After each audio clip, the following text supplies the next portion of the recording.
Welcome, everyone, to Living with the Times. I'd like to share with you a personal story that in 1977, my wife and I were visiting family in Chicago, and Reb Shlomo Carlebach came to Chicago to do an event. We went to the event with him, and when it was over, we accompanied him back to the hotel. It was actually a raging snowstorm. We got back to the hotel, and it was pretty late, near midnight. And Reb Shlomo was thirsty and hungry, so he called room service, but it was too late. There was no room service. So despite the fact that it was a snowstorm, he asked, where is the closest thing that's open? And there was supposedly a store open 24 hours. That was a couple of blocks away. So we go out in this snowstorm, and we go, and Reb Shlomo gets some coffee, and he wanted some snacks. And so we were walking up and down the aisles looking for something appropriate, something kosher. And I'll never forget, he turned to me just out of the blue and said, do you know why Chanukah, I should have mentioned this was right at Hanukkah time, do you know why Chanukah always comes during the parshas of Vayeshev and Miketz? In these two portions, there are 6 dreams. Yosef has 2 dreams that he told over to his brothers and his father. At the end of the portion, Joseph ended up in jail, long story, and the butler and the baker have a dream that Yosef properly interpreted, which 2 years later led him to interpret in Parshat Miketz 2 dreams of Pharaoh. And through that, he was appointed, raised up to the second most important position in Egypt.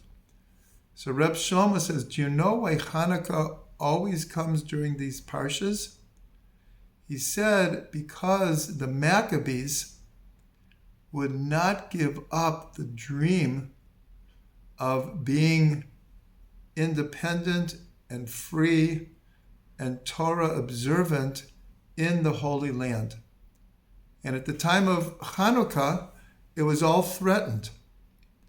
The Greek Empire was ruling over us, and they were oppressing us, and they were little by little forbidding the observance of Torah. And the Maccabees, against incredible odds, drew the line, and they fought back. And from that, we get the holiday of Hanukkah. And so, to relate it to today, the Jewish people, after the destruction of the Second Temple, dreamed of coming back to Israel, prayed to come back to Israel.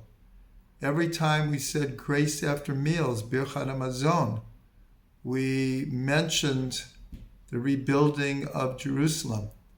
Every day, 3 times a day, we would pray for God to bring us back to Israel, for redemption to come, for the rebuilding of Jerusalem. And here we are, 2,000 years later, and we are back in Israel. The land has turned green like the prophets said it would. The cities have been rebuilt. The ingathering of the exiles is in full swing.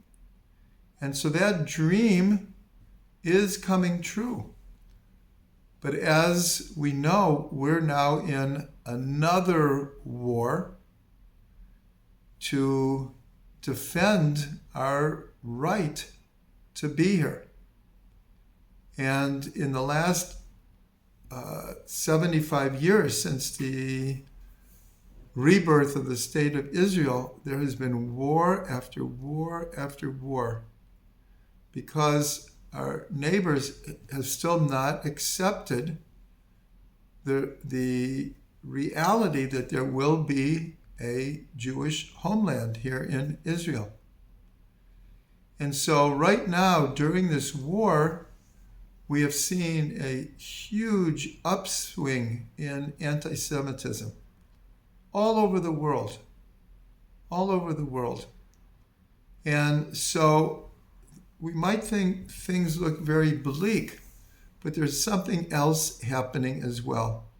And that is many, many Jews who weren't all that observant.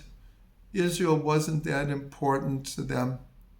All of a sudden, there's a tremendous awakening in the Jewish world. More of the headlines is going to the anti-Semitism, which is happening, and it's real and it's serious. But there's also a awakening in the Jewish world.